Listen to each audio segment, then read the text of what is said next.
si Jesus sa Jericho at naglakad sa kabayanan, doon may isang mayamang puno ng mga publikano na nagngangalang Sakeo. At pinagsikapan niya makita si Jesus upang makilala kung sino ito. Ngunit siya ay napakapandak at dahil sa dami ng tao, hindi niya makita si Jesus. Kaya't patakbo siyang nagpauna at umakyat sa isang puno ng sikomoro upang makita si Jesus na magdaraan doon. Pagdating ni Jesus sa dakong iyon, siya lumingon at sinabi sa kanya, Sakeo, bumaba ka kaagad sapagkat kailangan kong tumuloy ngayon sa bahay mo. Nagmamadali siyang bumaba at tuwang-tuwang tinanggap si Jesus. Lahat ng nakakita nito ay nagbulong-bulungan. Nakikituloy siya sa isang makasalanan ni kanila. Tumayo si Sakeo at sinabi, Panginoon, ibibigay ko po sa mga dukha ang kalahati ng aking ari-arian. At kung ako'y may nagayang sinuman 4 na ibayong sasauli ko sa kanya. At sinabi sa kanya ni Jesus, Talutasay, sa sambahayan ito. Lipirin ni Abraham ang taong ito sapagkat naman ito ang anak ng tao upang hanapin at maligtas ang ang mabuting balita ng ating kaligtasan. Puri ka namin, Panginoon. So magandang tanghali po sa lahat. Siguro naman di pa kayo nagugutom, ano? Gutom na. Kaya mag-uumili pa ako ng konti. Ano? Una, congratulations po pagbati po sa may-ari ng bahay na nagkaroon kayo ng magandang tirahan na ito dito sa lugar nito na maaliwalas. Ano? Tandaan natin na marami tayong mga kababayan na walang matirahan na maayos. Pero ito tayo, kahit dumaan ang taghirap, dumaan ang pandemya, pero hindi tayo pinabayaan ng Diyos. Patuloy niyo tayong kinakalinga, no? Binigyan niya tayo ng maayos na matitirahan na ito. No? Kaya nga ang pagtitipon natin yan ay pagtitipon ng pasasalamat sa Diyos dahil hindi siya nagkukulang sa atin para ibigay ang ating pangailangan, kalingain tayo sa lahat ng pagkakataon. Pangalawa, ang pagdulog natin, pagtitipon para patuloy na lumaban sa Diyos sa piling. Bigyan ang pagpapala natin ng kanyang presensya. Nakatulad po sa nangyari kay Sakeo sa kung saan pinuksan ni Sakeo, hindi lamang ang pintuan ng kanyang bahay, kundi ang pintuan ng kanyang puso para tanggapin ang ating Panginoon. At ang pagdating ni Jesus sa kanilang buhay ay nagdulot sa kanya ng napakalaking pagpapala na kayang bitiwan ni Sakeo kahit ang lahat ng mga material na bagay na meron siya. Kasi natagpuan niya ang tunay na biyaya o pagpapala. Ano yon? Si Kristo at ang kaligtasang hatid ng ating Panginoon. Ngayong araw na ito, bubuksan din natin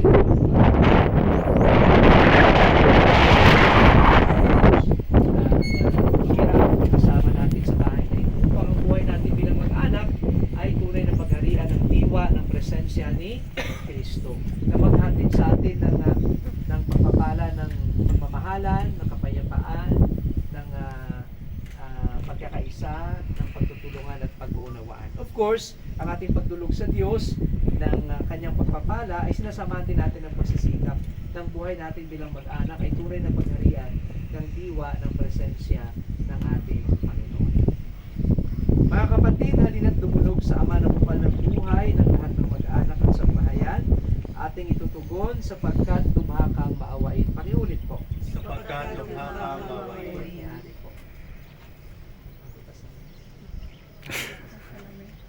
Kasi nung anak o apo,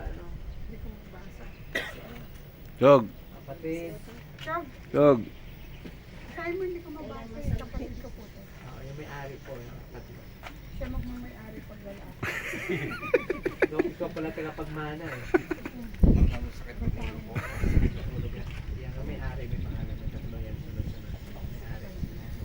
Mga kapatid, Hindi ka po yung may-ari. basahin ko po. Amang mapagmahal, loobin mong pamayanihan ng tapat at pagmamahalan ang aming tahanan. Iluluhog namin. Sapagkat lumha kang maawain. Amang mapagkalinga, loobin mong maging bukas palad kaming lagi sa mga puspalad, dukha at sawi. Iluluhog namin. Sapagkat lumha kang maawain. Amang may kapal, loobin mong maging masigasig kami sa pagpapalaganap ng iyong paglahari. Iluluhog namin. Sapagkat lumha kang maawain. Aming Ama, sa iyong kagandahang loob, ibinigay mo sa amin ang iyong buhay at pagmamahal. Tangkilikin mo ang iyong namimintong angkan. Yamang ikaw ang pinagmumulan ng kanilang mabuting pagsasamahan, inilulog namin ito sa pamagitan ng Yesu Cristo kasama ng Espiritu Santo, magpasa walang hanggan. Amen. So, inilig ko sa inyo, samahan niyo ako sa pagtulong sa Diyos at ibigin na pagpalain ang bahay nito sa mga titira dito. Kasabi at ito. Manahan ka, Panginoon Kristo, sa piling ng mga nagpapasigaya sa bahay nito at piling ng pagpapaspas sa iyo upang sa paglagi rito ay kanilang madama ang iyong pagkukup, upang sa paglabas dito ay kanilang makamit ang iyong pagtataguyod, at upang sa pagbalik dito ay kanilang mapaunlakan ang iyong pagpasok, hanggang tanay sumapit sa iyong tiyandang tahanan. Sa maligayang pagpisan sa iyong Ama sa kalangitan, hari naming nabubuhay, kasama ng Espiritu Santo, magpasa walang hanggan. Ang banal na tubig na ito ay magmamahalaan ng pagpipisa sa kamatayan at pagkabuhay ni Kristo sa sakramento ng bihag. So mauna po yung may-ari, gabayan niyo po kami kung saan pupunta. Pagdating sa loob, magsilbi po yung tandila. Habang dinagdasal po natin ang Ama namin sa kapagaling mo. Ama namin, Sumasalamat ka ng pahinang ngalan mo. Mapasa amin ang kaharian mo. sundin ang loob mo dito sa lupa para sa langit. Bigyan mo kami ngayon ng kakanin sa araw-araw. Patawarin mo kami sa aming kasalanan. Para ang pagpapatawad namin sa nagkakasala sa amin. At huwag mo kami paintulot sa tukso. Kaya mo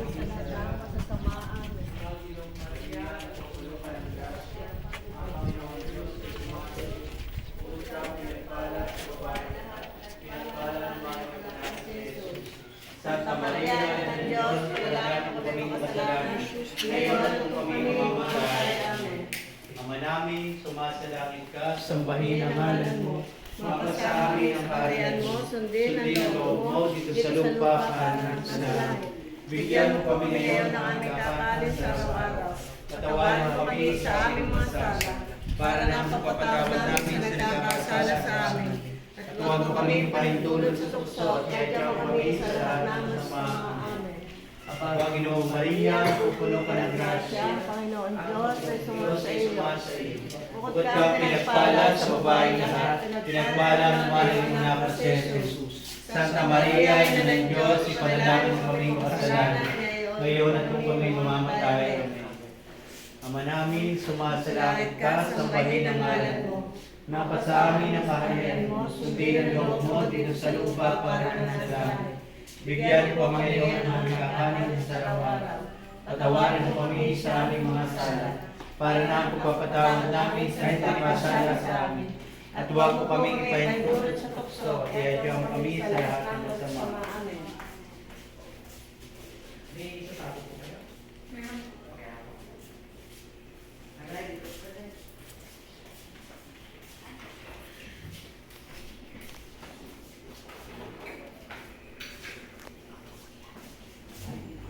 ang kapayapaang kaloob ni Kristo ay maghari nawa sa ating puso at ang salita ni Kristo ay mananalubusan sa iyong kalooban.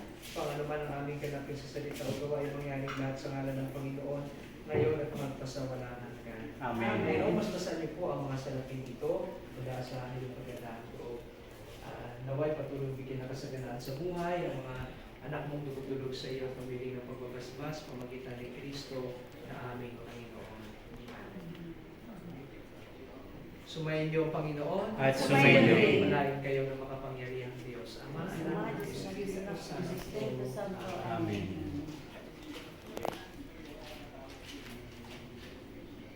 Ayan. Isasabog natin.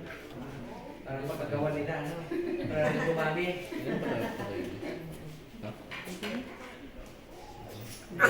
Ako.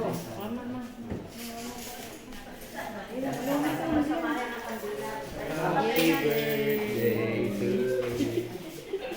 Pagsalabas ako konti. Kasi mas marami din sa loob.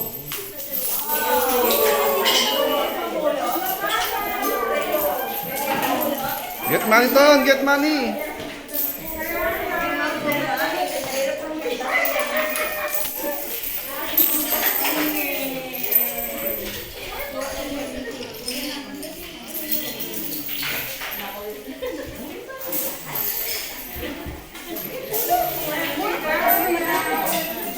Ton, here, Ton! Ton, here! Here!